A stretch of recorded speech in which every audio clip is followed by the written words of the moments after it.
My hands were still shaking as I watched the news break. Across every major tech site, it flashed in bold letters. Small-town genius wins lawsuit over patent ownership after being fired by former boss. Massive fallout. Karen's face, the same face that used to snap her fingers at me in the office like I was some intern, was now plastered everywhere. Her company's stock was crashing, her partners were scrambling. And as for me, I had just walked out of the courtroom holding the official papers. I owned every single patent I had built under her nose, the same patents she thought she could keep after firing me to save money. But what really broke the internet wasn't just that I won. It was how it all happened, because what Karen didn't know, and what the world was about to find out, was that I had been planning this for a very long time. I hadn't just signed contracts blindly like she thought. I hadn't just handed over my ideas. I had been quietly playing my own game, and now it was game over for her. I stood outside the courthouse, staring at the flashing cameras, and one question kept bouncing in my head. How did it come to this? Well, it all started 2 years ago in a dusty little HOA-controlled neighborhood where I was just a kid with a dream and a really bad habit of trusting the wrong people. Back then, my world was a lot simpler. I lived in Willow Creek, a pretty little town where every mailbox matched, every lawn was cut to the same height, and every holiday, the HOA judged your decorations like it was the Olympics. I had just finished community college and decided not to go off to some big university because my mom was sick and I needed to stay close to home. To help out with bills, I took odd jobs around the neighborhood, fixing fences, repairing sprinklers, cleaning garages. You name it, I did it. That's how I first met Karen. She lived 2 streets over, in a big fancy 2-story house with white shutters and a red door that somehow always looked cleaner than anyone else's. Karen was the head of the HOA and the CEO of a small but growing tech company called Bright Path Innovations. To everyone in town, Karen was the queen. She threw the fanciest HOA barbecues, gave speeches at town halls, and was always surrounded by people who either wanted something from her or were terrified of crossing her. One hot July afternoon, I was fixing a broken sprinkler system at her place when she came outside wearing a big floppy sun hat and sunglasses. "You're good with your hands," she said, watching me work. "Ever thought about doing something more meaningful?" I wiped the sweat from my forehead and laughed. "Meaningful like what? Installing gold-plated sprinklers?" She smiled tightly, the kind of smile that never really reached her eyes, and handed me her card. "Come by my office next week," she said. "I have a proposition for you." At first I thought it was a joke. I mean, what would a CEO want with a 21-year-old neighborhood handyman? But something about the way she said it stayed in my head. The next week, I showed up at her office. It was smaller than I expected, just 1 floor in a shared building near the highway. But inside, it was buzzing. Desks filled with busy people typing away, whiteboards filled with half-erased equations, coffee cups everywhere. Karen sat me down and offered me a job on the spot, junior product developer. The salary wasn't crazy, but it was way more than I'd ever made mowing lawns. And the best part? She said I could work on my own designs. Of course, there was a contract to sign. I was nervous. Contracts scared me. But Karen brushed it off. "It's standard," she said. "We have to own everything you make here. It's just how companies protect themselves." I didn't have a lawyer. I didn't have anyone, really. I was just some kid desperate for a break. So I signed. At first it was like living a dream. I had access to tools I could never afford on my own. 3D printers, software licenses, labs, and Karen. She was strangely supportive.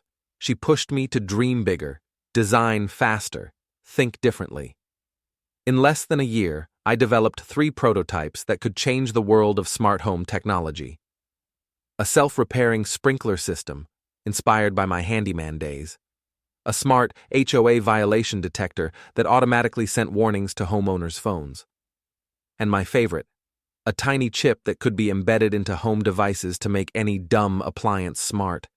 Karen loved the products. She gushed about them at meetings, showed them off at tech fairs, even hinted that BrightPath could be the next big thing in home automation.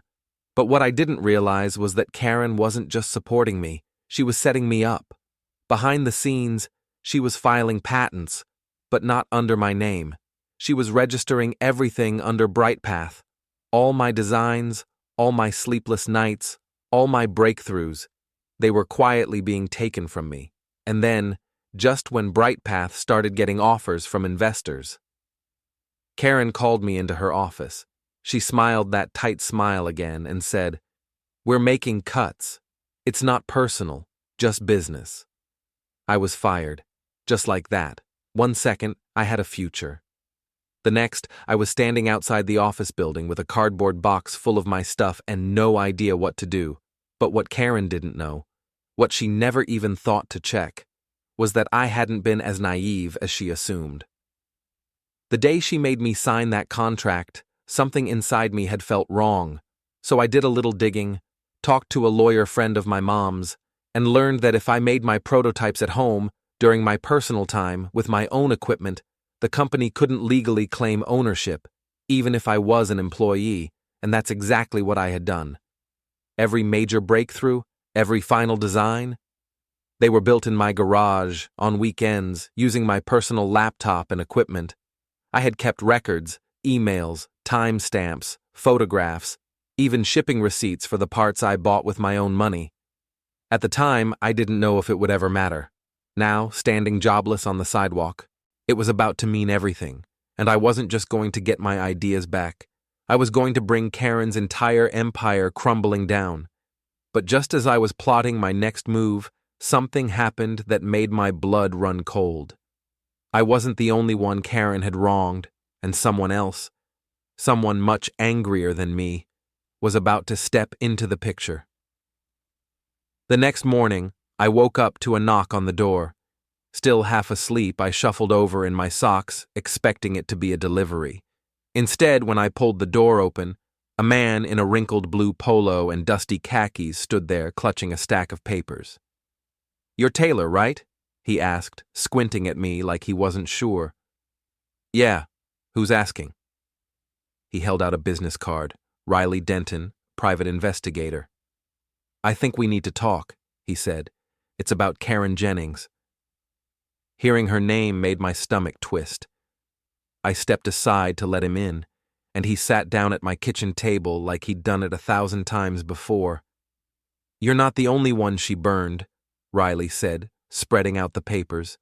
"I've been working for another client, someone who invested in BrightPath and got scammed out of a lot of money.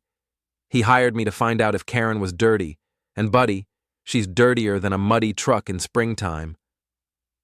I leaned in, my heart thudding.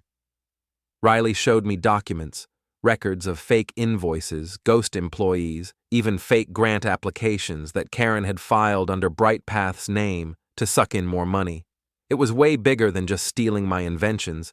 Karen had built her whole business on lies, and now, people with real power, investors, lawyers, government regulators, were starting to notice. "You have proof she stole your patents?" Riley asked. "Yeah," I said slowly, "but she thinks she owns them. She's already filed the paperwork through BrightPath." Riley's eyes lit up. "That's even better.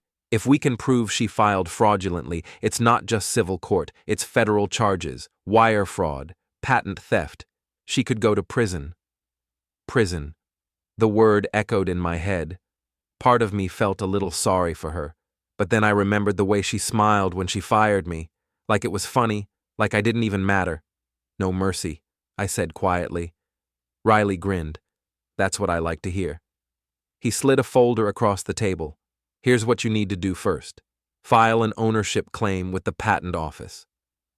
Today. The sooner you stake your claim, the harder it'll be for her to fight it."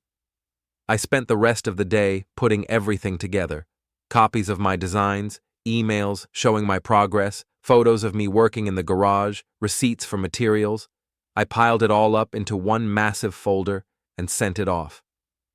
At the end of it, I collapsed on the couch, exhausted but buzzing with adrenaline. This was happening. For the first time since Karen kicked me out of her office, I felt like maybe, just maybe, I had a fighting chance. The next few weeks were a blur of meetings, phone calls, and emails with lawyers. Meanwhile, Karen carried on like nothing was wrong. She strutted around town, showing up at HOA meetings like the queen she thought she was. She even held a community innovation fair in the neighborhood park, showing off prototypes that, surprise, surprise, looked an awful lot like mine. The whole thing made my blood boil, but I kept my head down and stayed patient. Because the truth was, Karen didn't know a storm was brewing. She didn't know investors were starting to pull out. She didn't know journalists were sniffing around. And she definitely didn't know that Riley had found something even more explosive, something that could blow the whole BrightPath empire apart in one single headline. I still remember the night he called me, his voice sharp with excitement. "You sitting down?" he asked. "Yeah, why?" "Because we just found a second set of patent filings," he said. "Filed under a fake company, a shell company Karen owns privately. She's been funneling your inventions into her personal name, not BrightPath's." My heart dropped. That meant Karen wasn't just stealing from me. She was stealing from her own investors too, and when they found out, it wasn't just going to be a civil lawsuit anymore. It was going to be war. The next morning, before I could even catch my breath, I got another knock on my door. But this time, it wasn't Riley. It was Karen, standing on my porch, sunglasses perched on her nose, and a smile that screamed trouble. "I think we need to talk," she said sweetly. Before I could even say a word, she pushed past me and walked into my living room like she still owned the world. I stood frozen, my mind racing. What did she know? What was she here to do? And most importantly, was I ready for whatever came next? Karen made herself at home on my couch like she had every right to be there. She crossed one leg over the other, smoothing out her expensive slacks, and looked around my little living room with a smirk. "You've been busy," she said, her voice silky. "Heard you filed something with the patent office." I said nothing, just leaned against the wall, arms crossed, heart pounding so hard I could hear it in my ears. Karen took off her sunglasses and rested them on my coffee table. "Taylor, Taylor, Taylor," she said, shaking her head slowly. "You don't understand how this game works. You can't just take back what you gave away. It's not that simple." I finally found my voice. "I didn't give anything away," I said, "and I can prove it."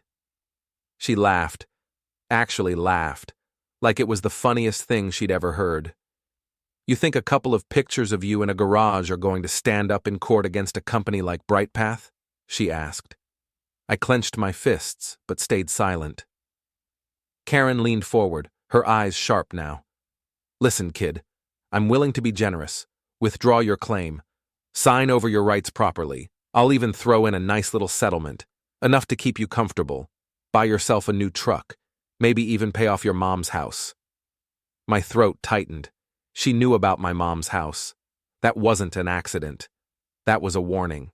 She was trying to scare me into folding, but something deep inside me, something I didn't even know was there, snapped into place.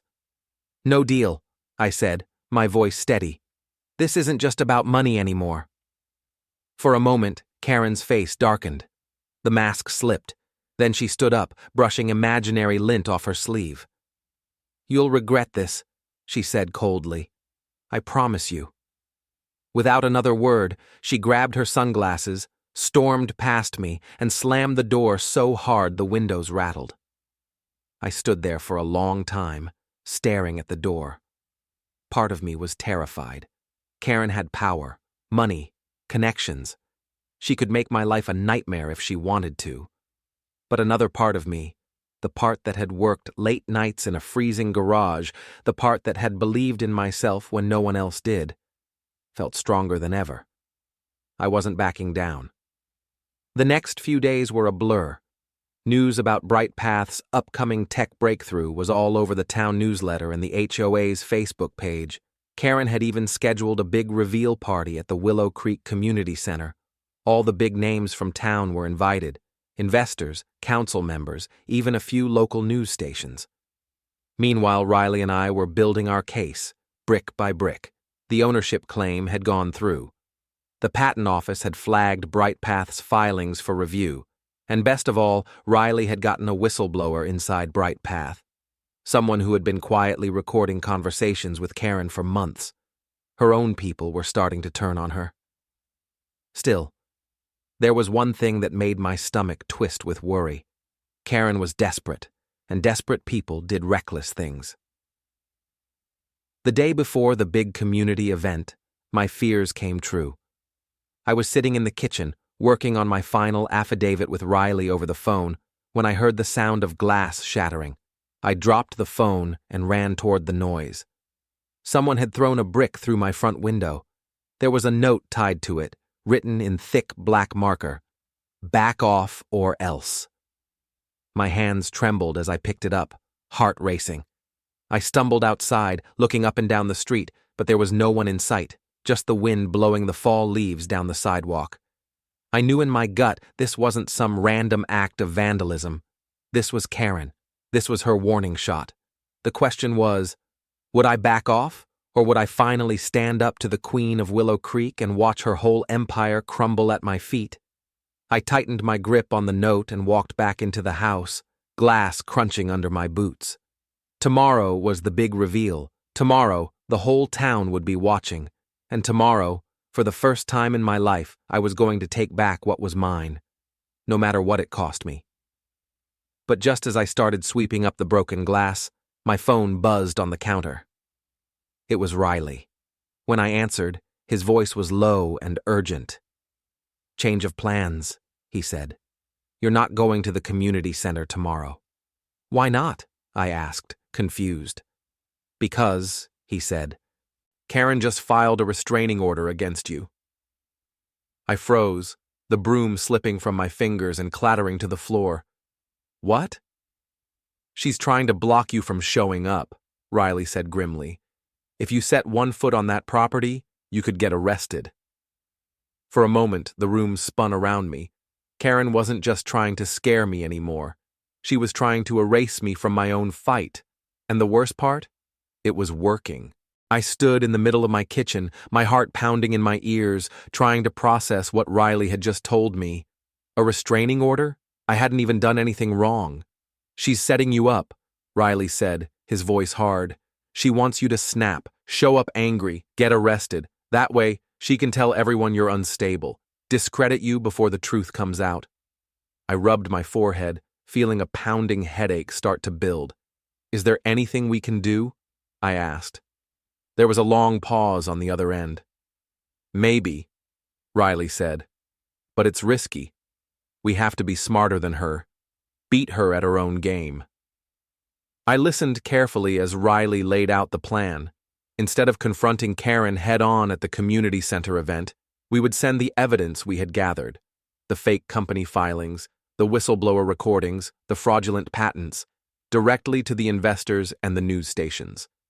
Riley had a contact at the local news who owed him a favor.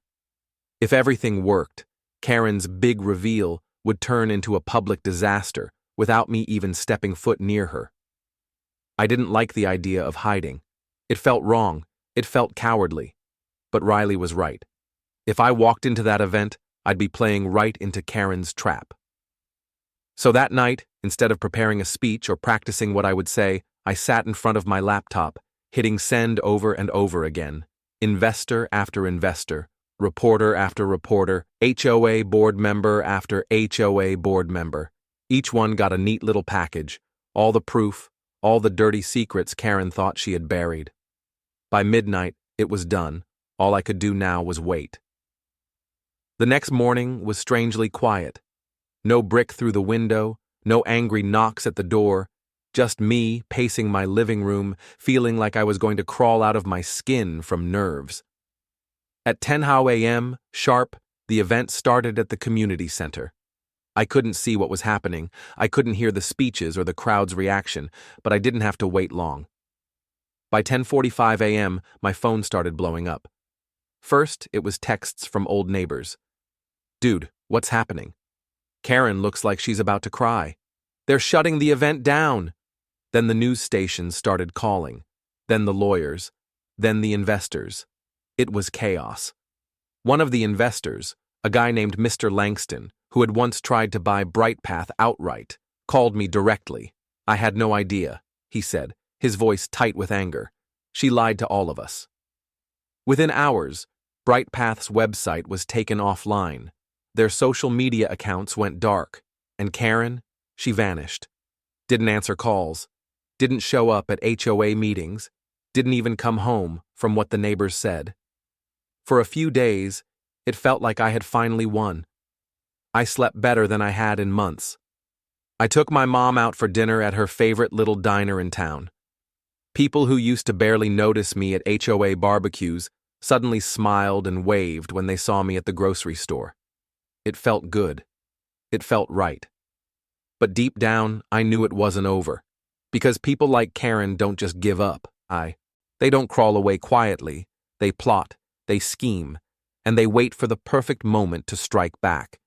I found that out the hard way 2 weeks later, when I got a letter in the mail. No return address, just a single sheet of paper inside, typed neatly in big black letters. "This isn't over. Watch your back." No signature, no name. But I didn't need one. I knew exactly who it was from. Karen was back, and if she couldn't win in the courtroom, she was going to try to destroy me another way. I folded the letter carefully, my mind racing. This wasn't just about patents anymore. This was personal, and if Karen wanted a war, she was about to find out I wasn't the scared handyman she once thought she could control. I was ready. But just as I was gathering my strength, a call from Riley brought a whole new storm I never saw coming. He had uncovered something buried deep in Brightpath's records, something that would turn the entire town against Karen forever, something that might even send her to prison for the rest of her life. But there was a catch. If we revealed it, we'd be putting ourselves in real danger. When I answered Riley's call, his voice was tight and urgent. "Taylor, we found something," he said without even saying hello. "Something big." I sat down at the kitchen table, bracing myself. "How big?" "Bigger than anything we thought," he said. "Karen didn't just steal your patents. She used them as collateral for illegal loans. High-interest, off-the-books loans from private lenders." I frowned. "Wait, like loan sharks?" "Exactly," Riley said grimly. "And these people? They're not the kind you mess around with. If Karen defaults, and with her company going under she definitely will, they'll come looking for blood, and not just hers." My stomach twisted. It wasn't just a legal battle anymore. It was a ticking time bomb, and somehow, because my patents were tied up in it, I was standing right in the blast zone. "There's more," Riley said. "I found an email chain. Karen was planning to blame the whole scam on you. She wrote fake documents, made it look like you acted alone, without company permission. If anything went wrong, she was ready to throw you under the bus." For a second, I couldn't breathe. Karen hadn't just fired me to save money. She had been setting me up as the fall guy the whole time. "Can we prove it's fake?" I asked, my voice rough. "We can," Riley said, "but it won't matter if those loan sharks decide you're easier to reach than her." I leaned back in my chair, feeling the weight of everything crash down at once. I had started out just trying to reclaim what was mine.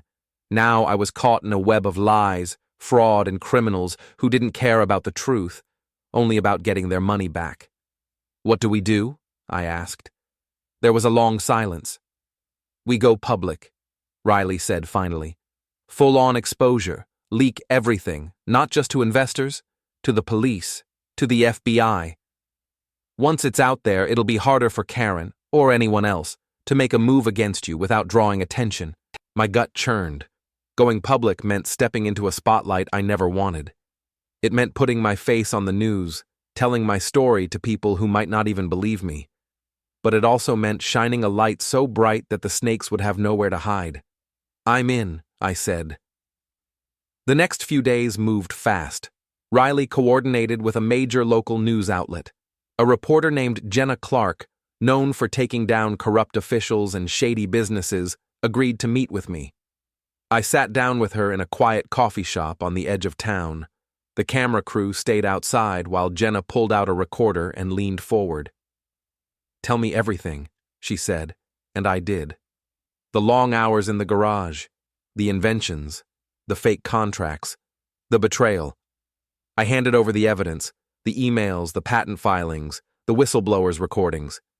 Jenna listened carefully, asked sharp questions, and didn't rush me once. When we finished, she smiled a little. "This story's going to explode," she said. "Are you ready for that?" I wasn't sure, but I nodded anyway. That night, Jenna's report went live. Not just online, it aired during the evening news right after the weather. The headline across the screen made my heart pound. Local inventor exposes massive fraud scheme. BrightPath CEO under criminal investigation. Within minutes, social media lit up. Neighbors I hadn't heard from in years messaged me, offering support. Former BrightPath employees started speaking up. More investors came forward with their own horror stories. The police launched an official investigation. The FBI got involved, and Karen? For 2 days, she disappeared completely. No phone calls, no appearances, nothing. Until the third day, when the news broke. Karen had been caught at the airport, trying to board a private jet out of state under a fake name. They arrested her on the spot. The photos were everywhere.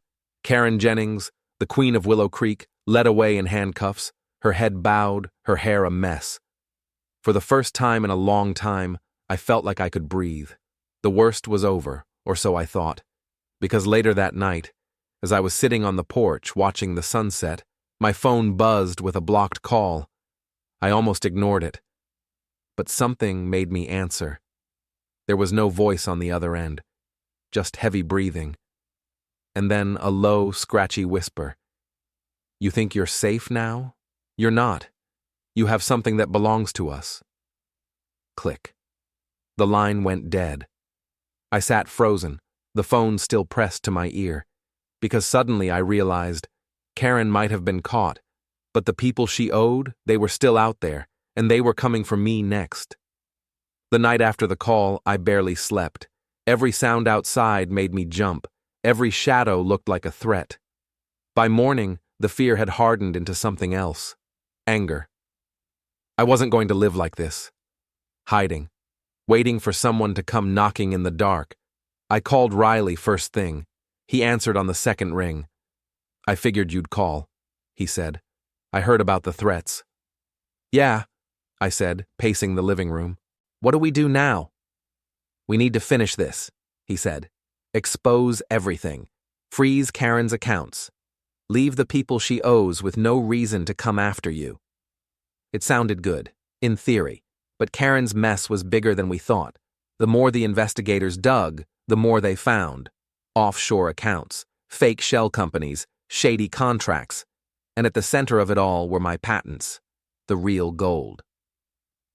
The thing the loan sharks wanted. They didn't care about BrightPath or Willow Creek or HOA meetings. They cared about what they could sell, and my inventions, worth millions on the black market. We had one chance. We had to prove, legally and publicly, that the patents were mine and mine alone, untouchable. If I could make that stick, the criminals would back off. No point chasing a ghost they couldn't cash in on. So Riley set it up, a final hearing. Emergency session at the courthouse. Fast-tracked because of the criminal investigation. It would happen Friday morning. I had 2 days to prepare, 2 days to get my life together, 2 days to hope Karen's enemies didn't find me first. Thursday night, I stayed at a motel out by the interstate. Anonymous, untraceable. Just me, a pile of paperwork, and a cheap plastic coffee pot that barely worked. Around midnight, I heard a knock on the door. My blood turned to ice. I grabbed my phone with one hand and a heavy lamp with the other. Another knock. Louder this time. I crept to the peephole. It wasn't Riley. It wasn't the cops. It was two men in dark coats, standing too still, their faces shadowed. I didn't move, didn't breathe. After a long minute, they knocked again. And then, they spoke. "Open up," one of them growled. "You have what's ours." My heart hammered against my ribs. I backed away from the door, phone in my hand, ready to dial 911. When suddenly, the motel room window behind me shattered. Glass exploded inward. A hand reached through, fumbling for the lock. I didn't think, I acted. I grabbed my backpack, the one with all the patent documents inside, and sprinted for the bathroom, slammed the door, locked it. Behind me, I heard the motel door crash open. Footsteps pounded inside, voices shouting. I climbed onto the sink and forced open the tiny, grimy bathroom window. It was a tight squeeze. My backpack snagged, my jacket ripped, but I didn't stop. I wriggled through and dropped hard onto the dirt behind the building, skinning my palms on gravel. Without looking back, I ran. Across the parking lot, through a ditch, into a field of tall grass that stretched into the darkness. I ran until my lungs burned and my legs screamed. Only when I was sure no one was chasing me did I stop, crouching in the weeds, gasping for air. I pulled out my phone. Hands shaking, I called Riley. He picked up instantly. "They found me," I panted. "At the motel. They smashed the window." "Stay hidden," he said. "The hearing's tomorrow morning. You just have to make it until then." "Where do I go?" "I'll send you a location, abandoned warehouse just outside town. Meet me there. We'll figure it out." 15 minutes later, I was slipping through a broken fence into an old storage building that smelled like dust and rust. Riley was already there, flashlight in hand, a battered duffel bag at his feet. "You're alive," he said, relief flashing across his face. "Yeah," I said, slumping against the wall. "Barely." We spent the night in that warehouse, planning every word, every move for the hearing. When the sun finally rose, we drove to the courthouse, adrenaline pumping through my veins. I walked into that courtroom like a man with nothing to lose. Karen was already there, sitting stiffly between two lawyers, her hands clenched into fists. She didn't look at me. Good, because today wasn't about her anymore. It was about the truth. The judge called the session to order. I took the stand, and for the next 2 hours, I laid it all out. The work I did in my garage, the fake filings, the threats, the evidence Riley and I had collected. I showed receipts, photographs, emails, blueprints, testimonies from former co-workers. Piece by piece, we built the case. And when I finished, there was a long, heavy silence in the room. The judge looked down at Karen, her face like stone, and then he spoke the words that would change my life forever. The court recognizes Taylor Brooks as the sole and rightful owner of the patents in question. Karen sagged in her chair, her mouth hanging open in shock. It was over. Brightpath was dead. Karen was facing prison time for fraud, embezzlement, and conspiracy. And me? I was free. Not just free from the legal mess, free from the fear. The loan sharks, the threats, the late-night knocks. It all ended the moment the judge's gavel came down. Because without the patents, Karen's enemies had no reason to come after me. I walked out of that courthouse into the warm sunlight, my mom waiting for me on the steps with tears in her eyes. "You did it," she whispered, hugging me so tight I could barely breathe. I smiled. For the first time in a long, long time, I felt hope, real hope. In the weeks that followed, my story went national. Tech companies reached out with job offers. Investors wanted to back my inventions. I even got a deal to launch my own company. No shady bosses, no stolen ideas. Just me and the people who believed in me. And every time I looked around my little town, every time a neighbor smiled or waved or stopped to say, "Congratulations," I remembered something important. Kindness matters. Empathy matters. Even when the world tries to chew you up and spit you out, even when people like Karen try to crush you, if you hold on to your kindness, your fight, your belief in doing what's right, you win. Maybe not right away, Maybe not easily, but you win. And sometimes, you win bigger than you ever thought possible. I didn't just get my patents back, I got my life back. And it was just the beginning.